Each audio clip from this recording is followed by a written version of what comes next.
Hello, this is Storybooks channel. New videos are posted every day. Subscribe and click the bell. Molly somehow made her way to the kitchen, took some drops for her heart pain and poured them into a glass. Lately her heart had been hurting a lot, and on top of that her joints were aching. She had constant headaches, and her weakness was bothering her, which sometimes made it difficult for the old woman to even walk to the store. Because of her slowness, she often heard the discontent and grumbling of the young people, who were always in a hurry somewhere. Few people helped her. It was easier to swear and call Molly an old turtle. No one could help her now, for she lived alone.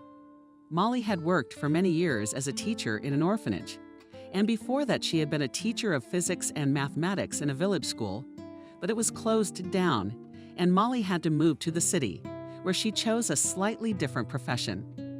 She wanted to continue working with children, but with others who needed love, attention, and care, so she became an educator in an orphanage.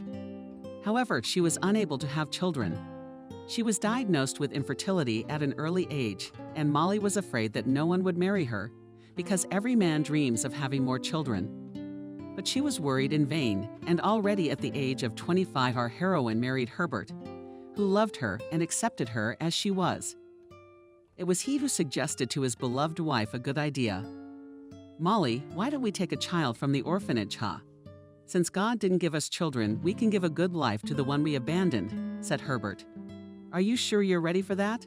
Herb, understand that a child is not a toy. You perceive a child in your own way, and an adopted one too. What if you don't wake up to the love of a father? What do you take me for?" The man was indignant. "There are no other people's children. If we adopt a child, it will be our own, period." Molly cried in an overload of emotion because she really wanted to adopt a boy. He was weak, frail, and had a problem with his leg.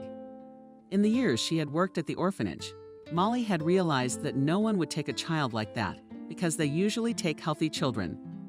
And she did not want Alex to continue growing up in an orphanage because many people laughed at him because of his leg, called him defective, and even often beat him. Molly told her husband what kind of boy she wanted to adopt. Herb thought about it and decided that the boy needed help. "That's okay, he'll be fine with us. Maybe we can cure him," Herbert said with a smile and hugged his wife. "I wish we had thought of it earlier. Maybe we would have had several children," said Molly with regret. She and her husband were already in their 40s.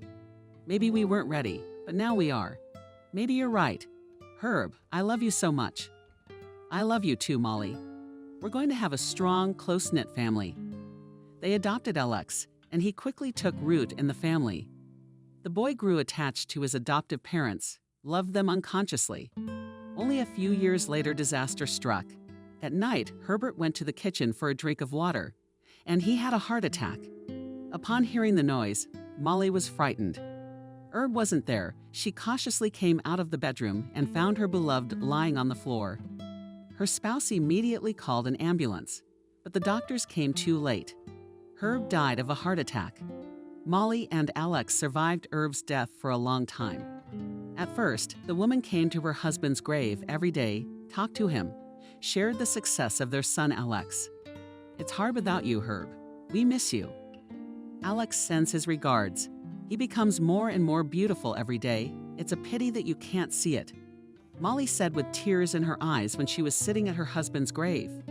Many years have passed since then. Molly retired and money became tight. Alex lived with her to help his mother.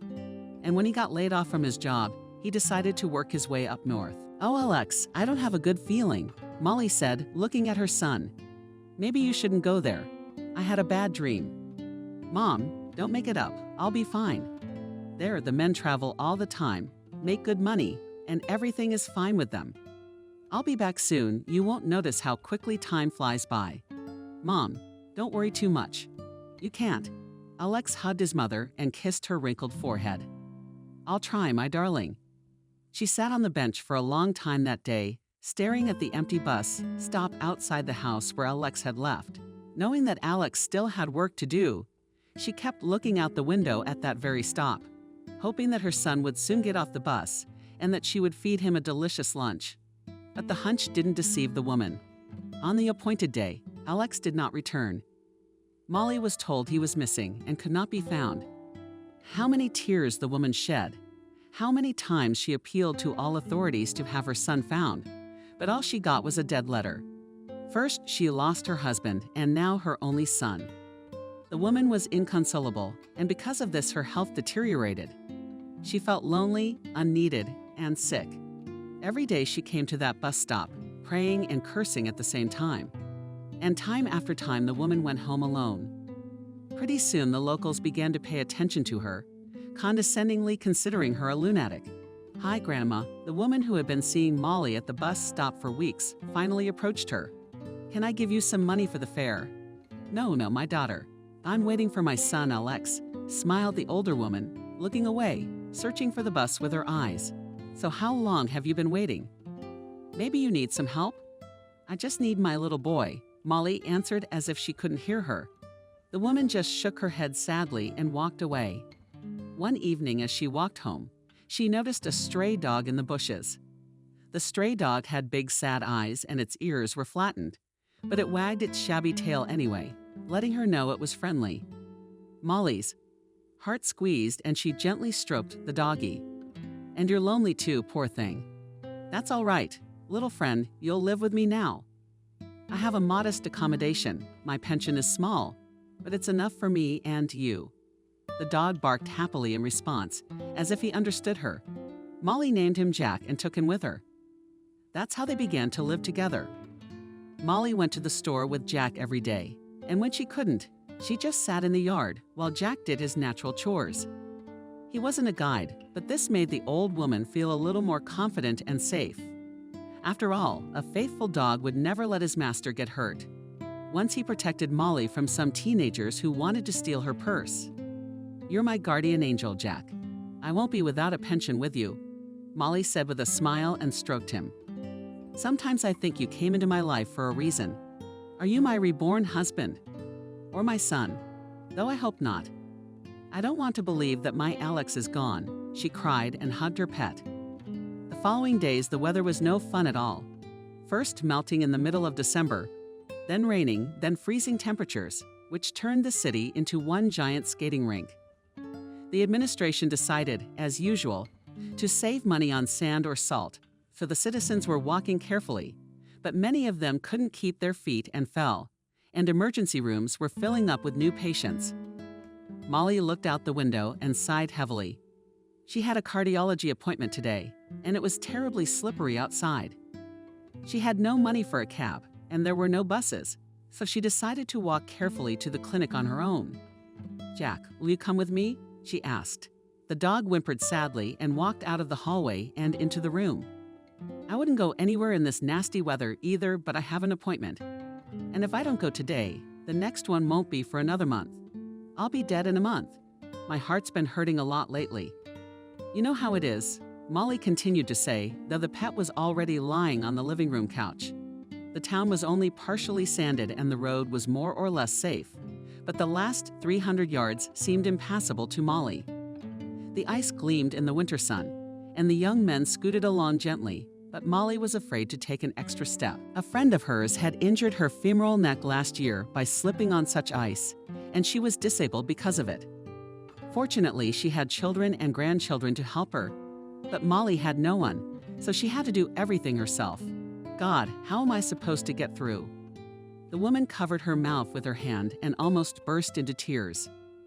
Well, why did an ordinary trip to the clinic turn into some kind of dangerous ordeal? Why couldn't someone sprinkle sand on the area so people wouldn't be afraid to walk?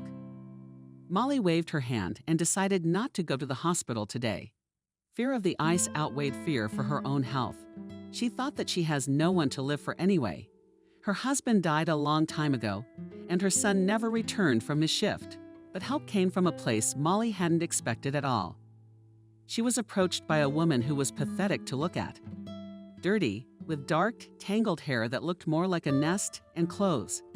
Even a pensioner with a paltry pension could afford better things than this woman, who looked to be either 40 or 50. The dirt on her face made it impossible for Molly to determine the stranger's age. In addition, part of her face was covered by a large black hood. "Grandmother, do you need help?" she asked.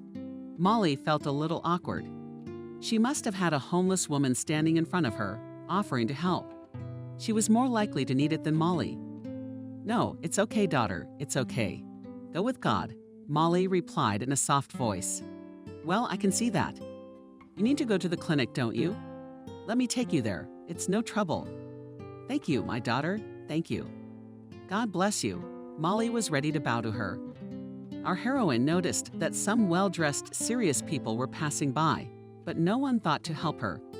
But a beggar woman, who probably did not even have her own house, did not pass by, but showed pity and sympathy for a total stranger elderly woman. "There are not many people like that left. You put on shoe covers, and I'll take a turn in the reception," said the tramp and went into line, although at this time there was practically no one. The elderly woman slowly put on her shoe covers, as her hands were shaking from the cold. She had accidentally lost her last pair of mittens a few days ago, and there was no money for new ones. Molly stood next to the stranger. At that moment, a young nurse walked by, giving the old woman and the unkempt homeless woman a squeamish look. The girl in a white coat sat down and began to take patients at the reception window. "Give me the card," she said in a dry voice to Molly. "Just a second." Daughter now, Molly rummaged in her old bag, but the card wasn't there. "I don't think I took it home. Please check, you must have it." The nurse rolled her eyes and went to check for the card, and when she returned, she reported that it was not in the hospital. "Wait, let me check my bag again. I can't believe I forgot." Luda was embarrassed. "Can't you go any faster?" "Woman, do I have to wait for you until the end of the shift?" "Sorry, I'll not be long." And my eyes blurred due to high blood pressure. It happened when Molly became very nervous. Her hands began to shake even more, and it was suddenly too hot in the room. "Okay, why don't you play Forget-Me-Not at home? This is actually a hospital. You're just holding up the line. So get a move on." The nurse barked, and Molly looked around frantically. Behind her was one visitor, a young guy wearing headphones who didn't care what was going on around him. He only shook his head to the beat of the music and hummed a song softly. "How much longer are you there, huh? If you don't have a memory, stay home. I'm sick and tired of you all. You go to hospitals, and you don't have enough brains to get ready for the evening," said the girl irritably. This conversation heard the pauper, who was about to leave, but the rudeness of the nurse stopped her. "How could you treat the older generation like that?" "Why are you rude to an elderly person?" intervened the tramp. "Don't you realize that your behavior can bring a sick person to a heart attack? I forgot to ask you how to do my job, and no one here has died yet." The nurse grinned nastily. "And I ask you not to raise your voice at me. Then why are you raising your voice? She is your visitor, and you are supposed to provide services normally, not yell. That's your job, for which, by the way, you get paid. Come on, don't be like that. Don't quarrel with her." "It's my fault after all," said Molly, quietly, who was already in a bad mood because of the nurse's rudeness. She was ready to cry from the helplessness that the beggar had noticed. "You see what you have brought a person to. Do you always treat elderly people this way? I'd like to see you if you had an oblivious lump standing in front of you. You wouldn't yell at him like that." "Please don't," Molly whispered and grabbed the sleeve of the homeless woman for some reason. "It's okay, I'll take care of everything, and you go to the doctor's office. It's on the second floor. You must have an appointment," the homeless woman said softly, but at the same time her voice sounded somehow particularly commanding that Molly did not resist and went to the office. She left, not knowing what happened next on the first floor near the front desk. Beggar woman was not going to leave this situation alone because she was outraged beyond belief by the insolent nurse's treatment. "I will make sure that you are chased out of here with a fucking broom," said the beggaress in an icy voice. "Listen, go away from here in a nice way. Your place is in the landfill collecting bottles. You're in the way here." "Well, next," said the nurse, who had had enough of the homeless woman. "How dare you treat me like this? What are you, a queen, for me to speak to you normally? Do you want me to take a bow? Get out," I said, "or I'll call the guard." "Go ahead, I'm not afraid," grinned the beggar. "Whatever you say, but I wouldn't be so cocky," said the girl and went off after the guard. A large man came out into the hospital lobby, who did not scare the beggar girl in the slightest. and with him walked beside the head doctor, who had reached the scandal. "What is going on here?" Jacob, the chief physician, asked. "A violent homeless woman. She won't calm down and leave," replied the nurse with an arrogant expression. "Well, little lady, let's you leave the hospital in peace. Otherwise, I will have to call the police. And they will not be ceremonious with you," said Jacob. Seriously. He was irritated because he hated any scandal in his hospital, because usually such incidents would later become public knowledge, and of course he would not be patted on the head for it. None of this would have happened if your employee had not been rude to an older woman. The poor woman was ready to cry in front of her, explained the beggar. "We'll take care of this ourselves, and you should leave." Jacob took out his cell phone for reassurance to call the police. "I see. That's how you talk to ordinary people here." The homeless woman sighed heavily and suddenly took off her hood. "That's it, the show's over," she said, her voice even more forceful and commanding. "I'm the new mayor of this town." She showed her ID, and her name was Kathy James. "You what? Is this some kind of joke?" Jacob's face immediately changed. "I am sorry, Kathy, we didn't know." They didn't know. "I can see that." She looked sternly at the head doctor, who had gone from a confident man to a nobody in a minute. "You can only talk to the high officials and don't give a damn about the rest of us. You don't care about your patients. Why are you dressed like that?" He asked me in order to change the subject. "I have to check how the services of our city. When I have an expensive suit and recognizable, our city is perfect in every way. But when I have to disguise as a beggar, all the problems appear at once." At the meeting, I was told one thing, that everything is fine, that the entire city is literally covered with chemicals, and that people are not complaining, but in fact it turned out otherwise. I was doubly lucky today. As it turns out, we have no respect for people in the hospital, especially the elderly. It's not like that. Our hospital is the best in the city, you know that. "Well, yes, the repairs are good. You're good at that. But otherwise." She shook her head. "You and that nurse will be dismissed. I guaranteed it. Hospitals are always going to be a mess with people like that, and we try to fight that. So let's start with you," Kathy said without a single emotion on her face. "Kathy James, don't get so hot right away. I hear you. We'll fix it. I'll take care of it myself." "Will you?" "No. After what I saw here today, I have no confidence in you or your staff. A chief medical officer is supposed to set an example for his employees. And what are you setting?" "Jacob, do something. I have a child," pleaded the young nurse, who immediately burst into tears for pity. "Shut the hell up. I don't care about you or your baby," the man growled and turned to the mayor. "You can't just take me off the job." He turned to Kathy. "I can. I'll deal with the utility workers first, and then I'll deal with you." Kathy left the hall, and Jacob was covered in clammy sweat. He still couldn't believe what had just happened. "Shit," he swore and looked at the angry nurse. "It's all because of you. Can't you talk to people properly?" "I'm sorry, I didn't mean to," she squeaked, wiping away her tears. Jacob just waved his hand at her and went into the office that belonged to him for now. Kathy was already standing there. She decided to point out to the chief physician all the shortcomings in his department. Jacob immediately became amiable. He was willing to do a lot to keep his chair. At this very moment, after the doctor's appointment, Molly was walking slowly down the corridor. The cardiologist again prescribed her a whole list of expensive medications, and Molly didn't know where to get the money for all of them.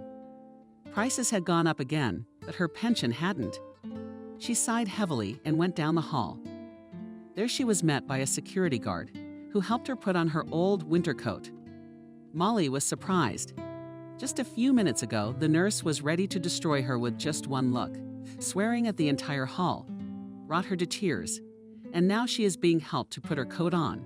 Is something wrong? "Are you all right?" the man asked. "Well, at my age, everything cannot be all right," modestly replied Molly. "Come on, you look good. I'm sure it's not all bad for you." "Oh, honey, at my age you'll understand everything yourself." She smiled kindly at the guard, wondering why he was treating her so politely. Did something happen here? No, why would you think that? Just a few minutes ago, I was shouted at and insulted, and now they even helped me put on my coat. The guard said nothing. He only offered the elderly woman to take a cab home. Upon hearing the answer that she had no money, the man said it was no problem and paid for the ride himself. "Thank you very much," she bowed to him. "There are still good and unselfish people on earth. God bless you, son. You didn't leave your grandmother in the lurch." She breathed a sigh of relief, for she would not have to walk home on the ice. At last, Molly looked around the hall. The beggar woman was gone. She must have been kicked out or something. She made so much noise here. And if ordinary people are treated so badly here, then people like her are treated so badly. Poor girl. I wish I could find her and help her. I wish I could give her my old jacket and hat. At least she wouldn't be cold. I could have bought her some bread. Who else would help her? Molly thought sadly, sitting in the warm interior of the car. When she returned home, she was habitually greeted by a joyful Jack, who managed to miss his mistress. He started barking, licking her hands and wagging his tail. "You're my good boy," she said and patted the dog on the head. "Did you miss him?" She smiled when she heard an affirmative woof and said they could take a little walk around the house. It was as if Jack understood her because he started barking even louder with bursting joy. As he was running near Molly, she stuck her hands in her pockets and fumbled for something, a hard paper thing. Taking it out of her pocket, the woman shrieked and looked around. Fortunately, there was no one around. Molly shifted her gaze to the thick wad of money, and her hands trembled, either from shock or fear, or maybe all of the above. She had never had that kind of money in her entire life, and here it was as if it had appeared out of thin air. "My God, where did you come from?" "Maybe I'm wearing someone else's coat." Molly looked around herself, just in case. She was wearing her old coat, which already had patches in some places, and had a jinx pin pinned on the inside. Molly immediately called for Jack, and they went home. She was afraid to be outside with so much money. As she made her way up to her floor, the thought flashed through her mind that a vagrant might have done it. But how? Where had she got that kind of money? Could she have robbed someone? Molly shook her head, because she too had been in a difficult situation, but she had never taken other people's money.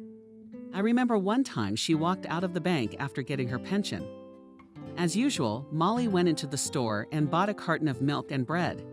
But as soon as she stepped away, drunken men swooped down on her like kites, who appeared to have followed her from the bank itself. It was daytime and Molly didn't take Jack with her, thinking nothing would happen to her, but she was very wrong. These miscreants took away her entire pension, leaving the woman with nothing. She had no savings, and where would they come from if all she had to pay for utilities, medicine, and food for her and her dog? Molly cried all night, and Jack lay beside her, as if trying to comfort her unhappy mistress.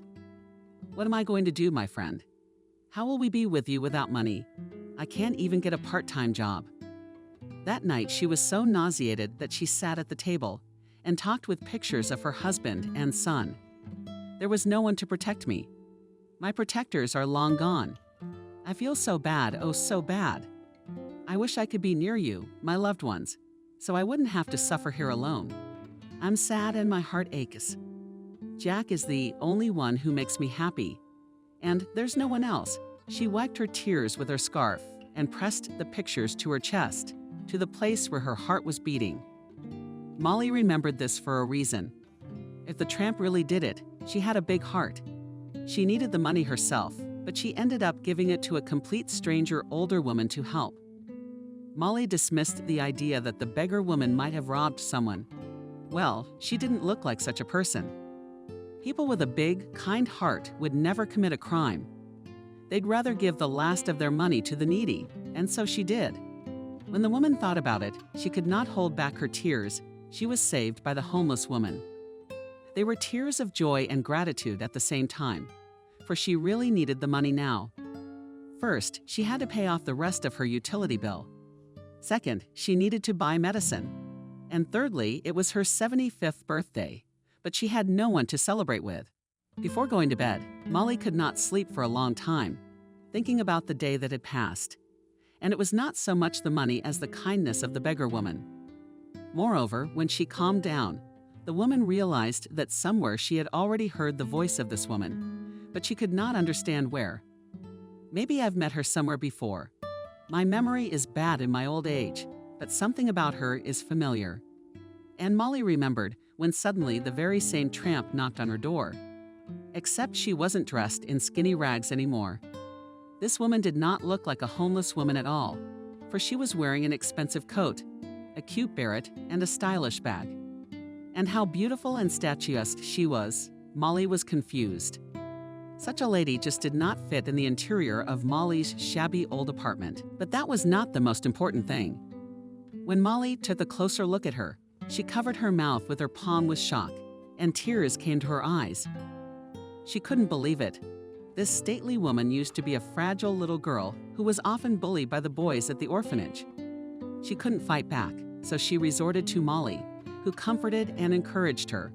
Sometimes she even spoiled her with candy. "Kathy, is that you?" Molly asked. "I am," she smiled broadly. "I recognized you immediately yesterday, Molly. Oh, come in, dear, come in. Don't stand on the doorstep, it's no good. I've got tea. God, what a joy. I can't believe it. Kathy, my little girl is here," Molly said with a smile as she went into the kitchen. Kathy smiled. She loved and respected Molly immensely, for she was the one who had helped her become who she was now. And if it were not for her kindness and responsiveness, it was unlikely Kathy would have been able to make her way in public. The woman had a difficult childhood. Kathy was born into a dysfunctional family where her parents drank heavily. She saw no toys, no good clothes, not even basic parental love and care. Kathy had to watch as her parents turned from intelligent people into alcoholics for whom the bottle was more important than anything else. But she had a grandmother who would take Kathy in, but it was difficult to support herself, her disabled husband and granddaughter on one tiny pension. So Cindy could not move the child in, though Kathy asked for it. Her grandmother tried to talk sense into Kathy's parents. "What kind of parents are you? Look at the way your daughter walks, like a ragamuffin. What have you come to? You used to be a sought-after teacher," Cindy raged, holding her granddaughter close to her. "Don't teach me how to live," Robert said gruffly and slammed his hand on the table. He was dirty, unshaven, wearing wrinkled clothes he hadn't washed in months. "Mother's supposed to be supportive, and all you do is nag and nag. She eats. She doesn't live on the street. She's not naked. What else does she want? I don't recognize you, son. I told you she'd ruin you." Cindy nodded toward Maria, who was already drunk and fast asleep, face down on the table. "I warned you. You're not going to get away with drinking every weekend. And that's what happened. Go away, and take this one with you so she doesn't get in the way." "I'm sick of both of you," Robert said of mother and daughter. "Well, let's go." Cindy took Kathy's hand, and they walked out of the apartment, which smelled of booze. "Bah, will Mummy and Daddy get well?" Kathy naively asked, thinking that Mummy and Daddy were just sick. "I'm not sure, granddaughter." "My poor little girl, why did God punish you like that?" "It's okay, I'm not going to leave you." "Yes, we will live badly, but not worse than you live now. I'll take you." But Tatiana never got a chance to take Kathy.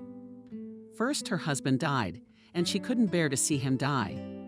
Tatiana had a seizure and died in her bed.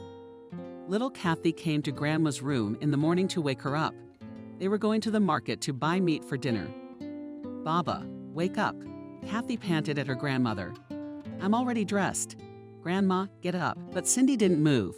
Kathy panted for a long time, and then she ran to her neighbor in tears. "Help, my grandmother won't wake up." "Wake her up," she cried, and the neighbor immediately ran to their apartment. "Kathy, Grandma won't wake up anymore," the woman said when she realized that Cindy was dead. "Why? Should we try again?" "She left after her husband." "How did she leave?" "You mean Grandma gets buried too, right? She won't wake up again." The girl burst into tears. The neighbor took her to her room, fed and watered her, and took care of Cindy's funeral. Kathy had to go back to her parents, who paid no attention to her and continued to drink with their friends. One of them even raised his hand at Kathy, once when she came into the kitchen and asked for the music to be turned down. Her father brushed her off. Her mother was on the balcony smoking, but their friend got very angry. "Your daughter is so rude. Why is she walking around here and disturbing me? Can't she see that the adults are busy?" "Go to your room," said Robert sternly. "But Daddy, the music is disturbing my sleep." My friend got angry, roughly took Kathy by the arm, and led him out of the kitchen. "Sit down and don't say a word." No respect for parents and adults. Kathy put her hand to her cheek and cried softly so no one would hear. She was afraid of being picked on again because she was noisy and disturbing the adults. But the real test awaited her when her parents simply put her in an orphanage. "Mom, Dad, where are you going?" she asked, clutching a small bundle of clothes. "Home." "And me?" "And you're staying here. For how long?" "We don't know." "Will you come back? You will take me, won't you?" She looked at them pitifully, barely able to keep from crying. "Don't ask us any more questions. Goodbye. Mommy, Daddy, don't leave me here."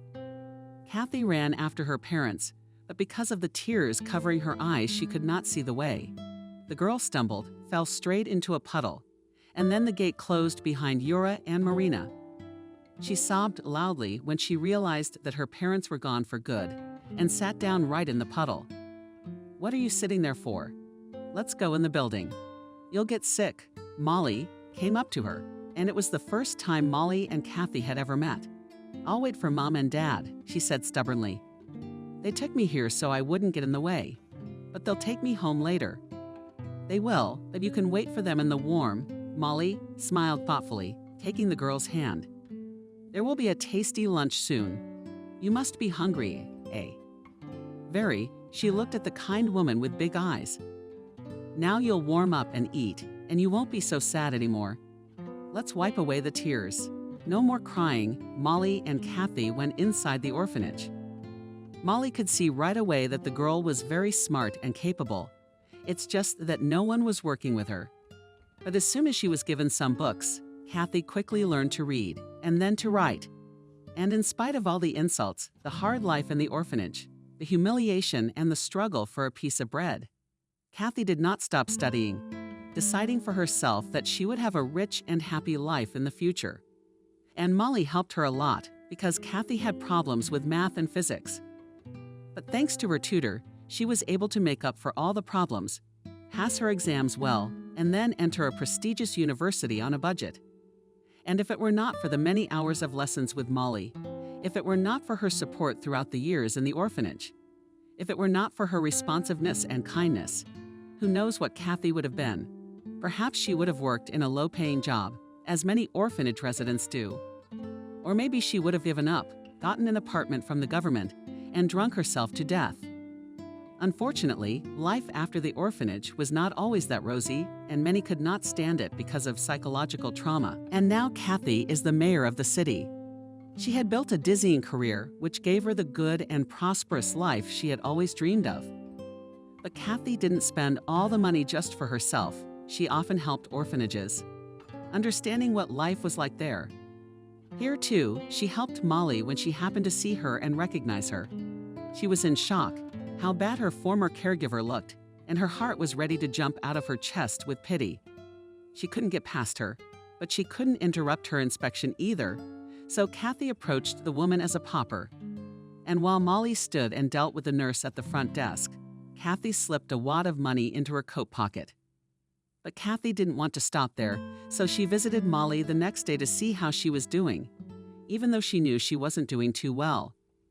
"Molly, I'm so sorry you're alone," Kathy said and covered her wrinkled hand with her arm. When she heard the story of the former educator, she could hardly hold back her tears. How fate had dealt cruelly with this bright and kind woman. And where is Alex? Could it be that some misfortune happened to him? It happened, my daughter, it happened. I lost him. I didn't want to let him go to work in the north. I felt in my heart that something would happen to him. But he didn't listen to me. He left and never came back. It's been a few years now. I'd already lost hope of his return. How? He didn't come back. My God, what happened to him? I'll help you find him, Kathy said immediately. I'm sure he's alive, just got into some trouble. Oh, come on, daughter. You must have better things to do. After all, you're in charge of the whole town. You don't need to be looking for my Alex. Molly, if it wasn't for you, I never would have been mayor. Besides, Alex was raised in the same orphanage as me. He was always good to me, helped me, even gave me his piece of bread. He was such a good boy, I remember him well. Well, I don't believe he's gone. Kathy, he's not coming back. Where will you look for him? It's impossible. Molly, don't despair. Don't give up hope completely. If I said I'd find Alex, I will. Kathy put in a request to the Northern Mines through her channels, and after that Alex was sought by all who could. It took a few weeks to find him. Molly waited to hear back from Kathy, but she didn't hold out much hope for good news. But they did find her missing son. As it turned out, the man had taken a job at a semi-legal mine. The money was promised a lot, so he couldn't resist such an offer. During his work shift, Alex suffered a severe head injury and a spinal cord injury. He didn't have his papers with him when he was discovered by a policeman at a bus stop in a small town because the owners of the mine had taken them away so there wouldn't be much noise. Alex was lying on a snow-covered bench, unable to scream or stand up, for his spinal injury made it difficult, almost impossible, for him to even move his leg. His body was freezing. He thought he was going to freeze to death. He was taken to the hospital, and the doctors said the injuries were very serious. He was diagnosed with amnesia and a dislocation of the vertebrae. The sturdy grown man was instantly defenseless and lost. He didn't know what to do or where to go. He didn't remember his family, and he didn't remember where he was from so he could return home. He has marks from serious injuries. You can't leave him, the doctor said. Did he say anything about himself? Can't remember anything but his name. Called himself Alex. He didn't have his ID on him either. The cops found him at a bus stop, brought him to us. Okay, he must have hit his head pretty hard. His memory's gone. We can't keep him in the hospital forever. We'll send him to a hospice. When Alex got a little stronger, he started working part-time at a hostess. In spite of the pain, he took any job that was feasible for a wheelchair user. Many felt sorry for the man who had lost his memory and could not return to his family. He didn't even know if he had family, but Alex wanted to believe he did. He hoped that sooner or later he could be found and returned to his home, where his loved ones would be waiting for him. Maybe I'm married. Maybe I have children or parents. How I'd like to find out, Alex pondered as he lay in his tiny den on the uncomfortable bed. He thought about his family almost every night, imagined them, even missed them. Still, the feeling that someone was waiting for him never left him. Then one day a beautiful woman came to visit him. She told Alex that tomorrow they would be flying home together. Home? Do I have a home? Alex asked confusedly, looking stupidly at Kathy. Not only a home, but a mother waiting for you. So what happened to you? Because of the head injury, I lost my memory. I didn't have my documents with me. I don't remember anything about myself. We'll take you back and cure you. You'll get your life back to normal, Alex. Kathy smiled warmly at him and took his hands. He smiled back at her and was immensely happy that this woman had found him and was ready to bring him home. On the way, Kathy gradually told Alex about his life. She also mentioned the orphanage where they grew up together. So we've known each other for a long time. Yes, but we haven't seen each other for many years, Kathy said with regret, because at 40 she had never been able to love anyone but Alex. They had been friends at the orphanage and often spent time together. Kathy taught Alex to read, sometimes stood up for him, because the boy was teased because of his bad leg. But Alex wasn't left out either when he saw Kathy being bullied. When they got older, they fell in love with each other. Alex tore her flowers and gave them to her, and Kathy wrote him cute notes. Alex was very pleased to receive it. When Molly decided to adopt Alex, he was happy and not happy at the same time. Every child in the orphanage dreamed of finding a family, but the boy didn't want to part with Kathy. I love you, he said to Kathy and kissed her shyly goodbye. It was their first kiss. And I love you, Alex. I'm going to miss you. We'll definitely see each other again, I know it, said the boy almost crying. Alex. Kathy clung to him with tears in her eyes. I'll wait for this more than anything in the world. And they met, even though it took them decades. And though Alex remembered nothing of his long-standing love for Kathy, she did. For many years, she tried to build a strong, serious relationship, but her heart did not lay with other men. She constantly remembered her Alex from the orphanage and dreamed of meeting him, but she knew nothing about him. She was afraid that he had a wife and children for a long time, so she did not want to look for him. But now, sitting next to him and holding his hand, she felt the love for this man overwhelm her. She wanted to tell him how she felt, but she didn't want to talk about it now. Alex had yet to meet his mother and begin his treatment. He was already having a lot of turmoil. Kathy put Alex in a private clinic, and the next day she brought Molly to him. The woman grabbed her heart, sat on a chair next to the bed, and burst into tears. "My son, he is alive, my dear son." And the mother had already lost hope of seeing her own face. "Alex." Molly hugged him, still crying. The man covered his eyes and, feeling his mother's love, he began to remember her and his life a little. "Mom," how happy he was to say that word. "Here I am back. I'm back, my good man. Kathy told me everything. Don't worry, your memory will come back to you. You'll be cured. The main thing is that you're alive." She stroked his face, unable to look at her son. "Kathy, thank you for bringing my son back to me. If it weren't for you." "Molly, don't worry, you can't," she hugged her. "It's okay, it's going to be okay." "Yes, everything will be fine," the woman repeated. The doctors did some complicated surgeries on Alex and said that he would gradually get his memory back. "Will he be able to walk?" Kathy asked. "He will be able to walk, but not like he used to. Be prepared for that." And Alex did begin to walk, but very slowly and with a cane. But Kathy and Molly were happy about that too. Alex was coming around, and that was already a great happiness for the women who loved him immensely. Molly was also treated, and thanks to Kathy's care, her health was on the mend. The elderly woman was treated by the best cardiologists. The weakness began to go away, the pain in her heart subsided. It was as if she was born again. Soon Kathy told Alex her secret. She told him that she had loved him all along. How? After all these years? "Kathy, why do you need me, an invalid and miserable man? You are so successful, beautiful, find a healthy man." "I don't need anyone but you, Alex," she answered and kissed me. "So many years I was looking for happiness, and you are my happiness. I love you," she smiled happily. Alex was even somehow embarrassed to confess his feelings to her because he felt like a helpless nothing next to her, unable to make a woman happy. But over time, Kathy's love, warmth, and caring showed him that he could be loved like that too. And though they were no longer young, was that a hindrance to feelings that had gone through years and serious trials? Molly blessed them into marriage, and Kathy and Alex were married. They bought the house they had dreamed of. Molly and Jack, too, of course, began to live with them as a large and happy family that had endured so many trials.